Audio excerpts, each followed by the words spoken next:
Assalamualaikum viewers, Umar Akhtar from stocksанdequities.com.pk. Today is February 16, 2021 and we had a green session today, a proper bullish session आप कहेंगे जिसको Monday को भी हमारी market बड़ी अच्छी पॉजिटिवली ग्रीन हुई। कल भी हमने 500 प्लस पॉइंट्स का हमने इंक्रीज देखा है।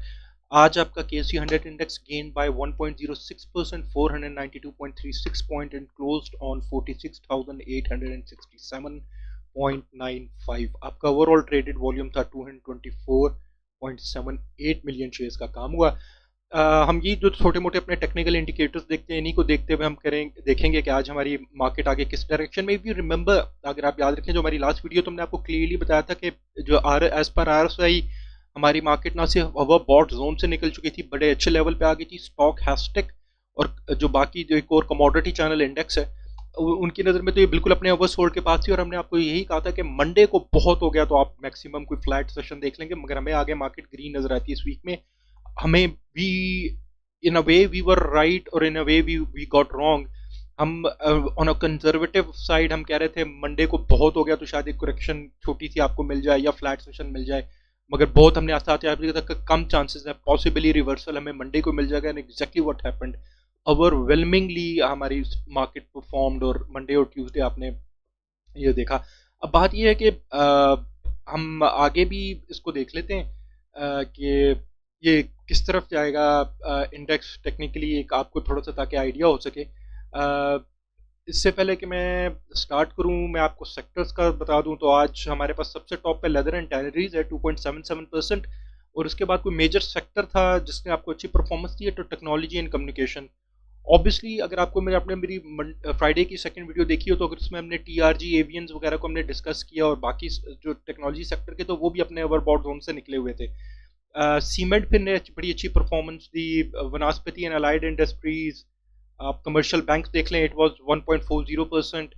Fertiliser, oil and gas exploration companies 0.39%। आपकी ऑयल एंड गैस मार्केटिंग अगर कुछ थोड़ा बहुत नेगेटिव में रहा तो फूड एंड पर्सनल केयर और टेक्सटाइल कंपोजिट और पावर जनरेशन एंड डिस्ट्रीब्यूशन बिल्कुल ही काइंड ऑफ अ फ्लैट समझ लीजिए, हम इसको नेगेटिव भी नहीं कहेंगे। जी व्यूअर्स, आज का मैं आपसे बात करूं तो मैं आपसे कुछ कमेंट्स डिस्कस करना चाहूँगा। एक तो पहली बात है, we always always welcome criticism. इससे हमारी बेहतर और क्या बात हो सकती है कि हमें कोई क्रिटिसाइज करे और कंस्ट्रक्टिव क्रिटिसिज्म दे। अब हमें हर किस्म का क्रिटिसिज्म वी लव इट। एक वो साहब हैं, ये आपके सामने कमेंट आ रहा होगा, उन्होंने बिल्कुल ही वो पहले भी इनके कमेंट्स आते रहे, इनकी कई दफ़ा इन्होंने हमें कमेंट्स दिए और हमेशा हमारे लिए क्रिटिसिज्म भी इन्होंने दिया। और बड़ा इस दफ़ा तो इन्होंने बिल्कुल ही कह दिया कि every Tom Dick and Harry with an internet connection is technical analyst nowadays. तो वो मैं सिर्फ ये कहना चाहता हूँ कि this is also so encouraging for us कि there is a person who doesn't agree with our opinion, who doesn't agree with our analysis, जो हमें टेक्निकल एनालिस्ट भी नहीं समझता। ये शायद खुद प्रॉबेबली मुझे लगता है कि टेक्निकल एनालिस्ट भी हैं और शायद किसी ब्रोकेज हाउस में भी हैं और किसी वजह से नाराज भी हैं, कोई ग्रीवियंस भी है, मगर ही स्टिल फॉलोइंग अस। तो this is the most encouraging thing मेरे ख्याल में, कि at least the person who is against us, इससे बड़ी की और क्या बात होगी कि he still listen to it. अच्छा, मैं अब बाकी जो मेजर जो हमारे पास जो पॉजिटिव और जो कंस्ट्रक्टिव जो हमारे पास जो कमेंट्स हैं मैं उनको अब आपके साथ जरूर डिस्कस करूंगा। कैसर खान साहब हैं हमारे साथ, जो कह रहे हैं कि बॉस इंटरनेशनल ऑयल $60 पर आ गया पर हमारे ऑयल सेक्टर नहीं चल रहे PPL। कैसर खान साहब, आपकी बिल्कुल सही ऑब्जर्वेशन है, इनको चलना चाहिए एज कम्पेयर टू जिस तरह क्रूड ऑयल ने परफॉर्म किया है हमारे, उसी तरह ये ऑयल एंड गैस सेक्टर के स्टॉक अभी तक परफॉर्म करके नहीं है, ये अंडर वैल्यूड हैं। मैंने प्रॉबेबली कई दफ़ा आपके साथ प्राइस टू अर्निंग में भी, जी आई एम सॉरी, मैंने आपसे कहा कई दफ़ा इनकी प्राइस टू अर्निंग भी मैंने आपके साथ डिस्कस की होगी और उसमें भी हमने आपको वी हैव शोड यू कि इनकी अपनी कितनी प्राइस टू अर्निंग पे भी ये एज लो हैं। तो बी पॉजिटिव इंशाल्लाह। मेरे ख्याल में देखिए, अगर आप देखिए तो मे बी अगर किसी सेक्टर ने आगे चलना है और हम अगर 2021 में मार्केट को 50,000 से ऊपर हम इसको देखते हैं तो मेरे ख्याल में यही एक सेक्टर रह गया जो परफॉर्म कर सकता है और जो उस मार्केट को उस लेवल पे लेके जा सकता है। कैसर खान के बाद हमें जो एक और कमेंट था हमारे पास, that was from G gamer boy हैं, वो FATF डिसीजन के हवाले से पूछना चाह रहे हैं और कह रहे हैं कि decision could be in either Pakistan के वो शायद रिमूव हो जाए ग्रे लिस्ट से, या वो उसी में रहेगा, मगर इसका इम्पैक्ट क्या होगा, और वो आप क्या देख रहे हैं कि वो इन केस ऑफ वो जो भी होता है उसका क्या इम्पैक्ट होगा। मैं सर इस पे further we have a plan कि हम इसकी फर्दर बड़ी रिसर्च करके वी कैन अपडेट यू। ये आपने बड़ी एक रेलेवेंट बात की है। मेरे ख्याल में इस वीक में अगर मार्केट परफॉर्म करेगी, मैं भी आपके साथ थोड़े से जब टेक्निकल्स भी डिस्कस करूंगा, थिंक कि मार्केट फिर हमारे साथ थोड़े से ओवरबॉट में जाए, और नेक्स्ट वीक में एफएटीएफ की जो थोड़ी सी इस पर कॉशियस होंगे इन्वेस्टर, उसमें थोड़ी सी एडजस्टमेंट हो रही हो। अब बात रहती है कि एफएटीएफ का डिसीजन क्या होगा। उसके हवाले से मैं आपको बताऊं कि पाकिस्तान के साथ तो पहली बहुत बड़ी ज्यादती हो रही है। I don't want to bring politics और international politics into it.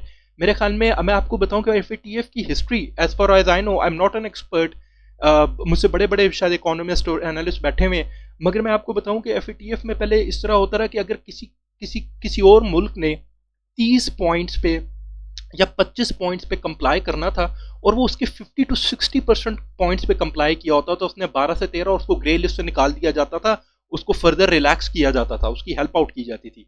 Pakistan के साथ इतनी लॉबिंग हो रही है और इतनी व्हाट शुड आई से कि डिस्क्रिमिनेशन है, डिस्पाइट हमारे पास कई हमारे फ्रेंडली कंट्रीज भी हैं जो हमें इस पर सपोर्ट कर रहे हैं, जैसे टर्की, चाइना और मलेशिया है। डिस्पाइट हमारे जहां तक मुझे मालूम है 27 पॉइंट्स में से 24 पे हम कंप्लाई कर रहे हैं, बाकी 3 पे भी पार्शली कंप्लाई कर रहे हैं, पूरी तरह कंप्लाई नहीं कर रहे। और वो बाकी 3 भी बड़े अजीब से पॉइंट है कि वो कुछ वो जो जमातुल दावा और वो कुछ ऑर्गेनाइजेशन वो हैं रिलीजियस, उनको वो ये नहीं कहते कि उनको कलादम, और कहते हैं उनको हमारे हवाले किया जाए। अब वही मैं आपसे कह रहा हूँ, I don't want to bring politics और इंटरनेशनल, इसमें तो बहुत बड़ी वो डायनामिक्स हैं डिस्कस करने वाले, मगर वही मैं कह रहा हूँ कि पहली बात तो जहन में रखिए कि पाकिस्तान को शायद अपने पिछले रिव्यू में ही निकल जाना चाहिए था। और मैंने जब अपनी लास्ट वीडियो की थी तो आई ऑल्सो, मुझे यही था कि वो उस टाइम भी मैंने कहा था कि पाकिस्तान के साथ एक ज्यादती हुई है कि उसको अभी तक ग्रे लिस्ट में रखा गया है। अब बात यह है कि अगर ये पाकिस्तान के साथ जाती और ये उसको प्रेशर ही रखा जा रहा है, तो मे बी मैंने जैसे कहा 27 में से 24 पे कंप्लाई करता है, बाकी पे भी पार्शली कंप्लाई करता है, तो वो अभी इसको निकालने में क्या है। अगर हाँ अनड्यू प्रेशर डालना चाहते हैं और कोई अजीब वो करना बातें मनवाना चाहते हैं, पाकिस्तान को किसी उसमें करना चाहते हैं, तो वो कॉर्नर में या उसको प्रेशर डालना चाहते हैं, तो मे बी आप एक्सपेक्ट कीजिए कि ग्रे लिस्ट, मगर ग्रे लिस्ट से वर्स तो बिल्कुल नहीं हो सकता, ये जहन में रखिए। और क्योंकि on the other hand Pakistan को ग्रे लिस्ट से निकलना चाइना के इंटरेस्ट में है, चाइना के बहुत ज़्यादा स्टेक्स हैं, तो बहुत ज़्यादा डायनामिक्स है इसके, हम इंशाल्लाह इसको प्रॉपरली कवर भी करेंगे। दूसरी मैं आपको बात बताऊं कि हमारी जो स्टॉक मार्केट की ड्राइव है वो इस बात पे नहीं, इस होप पे नहीं चल रही कि पाकिस्तान एफएटीएफ में ग्रे लिस्ट से निकल जाएगा। हमारी मार्केट की जो ड्राइव है उसके पीछे और बड़े फंडामेंटल्स हैं जो आपसे मैंने कई दफ़ा डिस्कस किए, हमारे पास बड़े स्ट्रॉन्ग फंडामेंटल्स हैं। आई थिंक अगर ये एफएटीएफ ग्रे लिस्ट से निकल जाता है, हमारा पाकिस्तान एफएटीएफ की ग्रे लिस्ट से, आई एम सॉरी, तो it's going to be a very boosting factor, obviously बहुत बूस्टिंग फैक्टर होगा पाकिस्तान और पाकिस्तान की इकोनॉमी के लिए। और अगर ये ग्रे लिस्ट में रहता है तो आई थिंक ये नो रिएक्शन होगा। मे बी आप एक करेक्शन देख लें, आप करेक्शन देख लें 1000-2000 पॉइंट्स की या जो भी है, but I don't think so कि अगर ग्रे लिस्ट में रखते हैं तो, और फिर उसके बाद शायद जो फिर सितंबर का जो रिव्यू हो उसमें इसको निकाल रहे हो, तो ये मोर लाइक मैं आपको बताऊं, जो एफएटीएफ में ग्रे लिस्ट में रखा जा रहा है, बात लंबी होगी। This is just a pressure on Pakistan, it we certainly do not deserve it.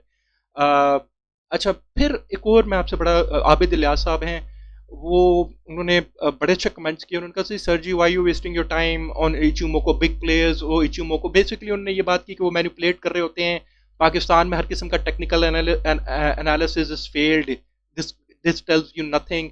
फिर आबिद इलियास साहब ने अपने सेकंड कमेंट में भी कहा कि फंडामेंटल्स एवरीथिंग डजंट मैटर, जो इनके एफर्ट, एंग्रो, पीपीएल, ओजीडीसी, ये सब डिविडेंड पेइंग स्टॉक है, मगर इनमें कोई इंटरेस्ट नहीं है, कुछ इनमें परफॉर्मेंस नहीं है, और ऑन द अदर हैंड सट्टा आइटम से परफॉर्मेंस है।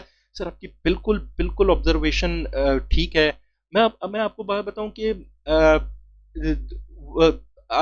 ये इस किस्म के पंप एंड डंप्स आपकी बाहर की यूएस स्टॉक मार्केट्स में भी हैं। एक स्टॉक को पंप किया जाता है, पैसा जनरेट किया जाता है, उसको डंप किया जाता है, रिटेल इन्वेस्टर को बेवकूफ़ बनाया जाता है, इस तरह बहुत होता है। देखिए हमने बनाए आज, मैं बताऊं आबिद इलियास साहब, मैं आपको बड़ा थैंक यू करना चाहूँगा, मुझे आपके इस कमेंट से बड़ी मोटिवेशन हुई है, और we have found a new direction for our, ये जो हम जो भी एफर्ट कर रहे हैं। देखिए हमारा पहले वी वांटेड टू वी वो फोकस है कि हम वो इन्फॉर्मेशन दे सके रिटेल इन्वेस्टर इंडिविजुअल इन्वेस्टर को जो उसको नॉर्मली नहीं मिलती।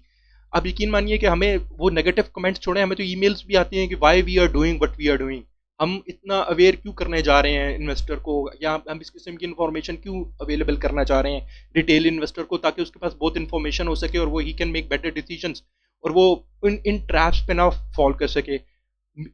एट आवर एंड मेरे पास जो भी टीम है वी आर इवन थिंकिंग कि हमें अपनी अब डायरेक्शन और vision we should change it and we should change it and we should, हमारी डायरेक्शन और विजन ये होनी चाहिए कि हमने रिटेल इन्वेस्टर इंडिविजुअल इन्वेस्टर के लिए एक इकोसिस्टम बनाना चाहिए so that we can get strong, individual investor can get strong, उसके पास इंफॉर्मेशन हो और वो इन मैनिपुलेटर्स के अगेंस्ट स्टैंड कर सके, they don't end up losing their money.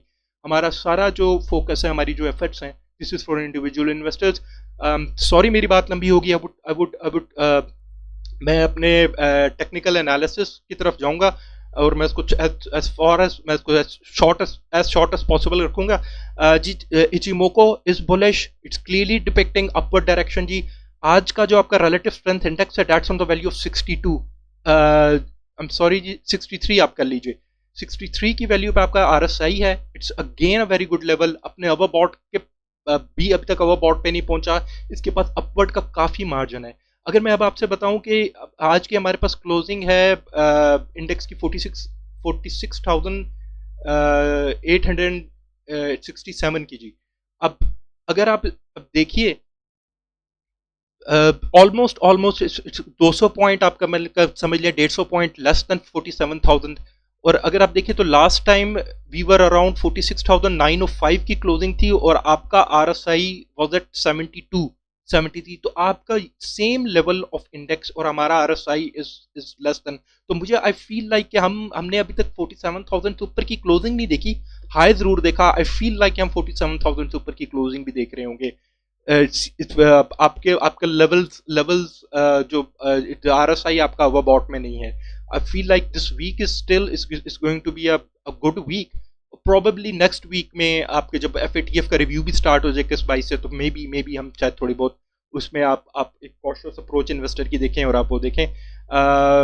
आप बोलिंजर बैंड्स को देखिए तो बोलिंजर बैंड्स बेशक अपने अपर बैंड की तरफ जा रहा है but still it it it is not it's our band, अपने ओवरबॉट के पास नहीं छोड़ता, सेम इसके पास काफी मार्जिन है।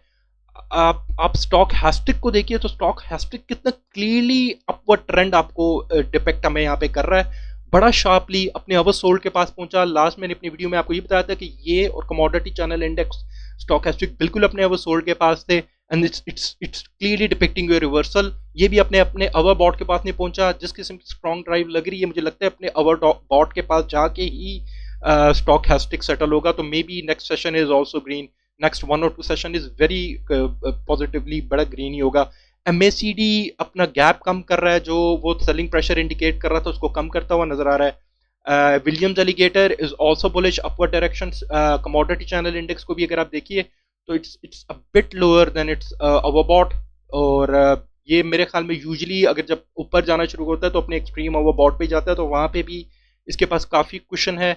मैं KSE ऑल शेयर को भी देख लूँ तो इचिमोको इसका भी अप बुलिश है। इस RSI of KSE all share is at 57 और स्टॉक हैस्टिक अभी अपने सिर्फ मिडिल में पहुंचा है फॉर KSE ऑल शेयर। तो यहाँ पे तो काफ़ी मार्जिन है अपवर्ड मूवमेंट का। मैं आज के अपने को कंक्लूड करूँ अपनी वीडियो को तो Ichimoku like I told you is bullish, Williams alligator is bullish, MACD I'll keep it neutral to be on conservative side, relative strength index 63 पे है मैं इसको, और अपवर्ड डायरेक्शन इंडिकेट हो रही है तो I'll keep it bullish, stochastic bullish, Bollinger Bands को न्यूट्रल कर लूंगा क्योंकि ये थोड़ा सा अपने ओवरबॉट के पास है। और कमोडिटी चैनल इंडेक्स को भी मैं न्यूट्रल रखूंगा क्योंकि ये भी थोड़ा सा अपने ओवरबॉट के पास है। I think market is green, आप इसको ग्रीन ही आगे एक्सपेक्ट कीजिए for at least this week is going to be good. हम शायद वीक ऑन वीक बेसिस पे जब इस वीक को देख रहे होंगे तो हमें एक बुलिश वीक नजर आ रहा होगा। Average true range is 519 points, ये भी फर्दर इंक्रीज हुई है, आपको फर्दर इंडिकेटिंग कि आपको वॉलेटिलिटी बढ़ी है, वॉलेटाइल सेशंस नजर आ रहे हैं। For tomorrow if in case if it's red आपको सपोर्ट मिलेगी 46,534 पे उसके बाद है 46,200 पे, and third is 46,025. We see the green session tomorrow. आपकी रेजिस्टेंस आपको नजर आएगी 47,043 पे. उसके बाद 47,218 second resistance, and third is going to 47. Third resistance आपकी 47,552 पे होगी. डिस्क्लेमर एट द एंड, मैं आपको कोई एंट्री एग्जिट पॉइंट्स नहीं दे रहा. Buy no buy and sell recommendations. This is just a basic information video. I hope आपकी इन्वेस्टमेंट स्टे सेफ रहे. Take care. अल्लाह हाफिज.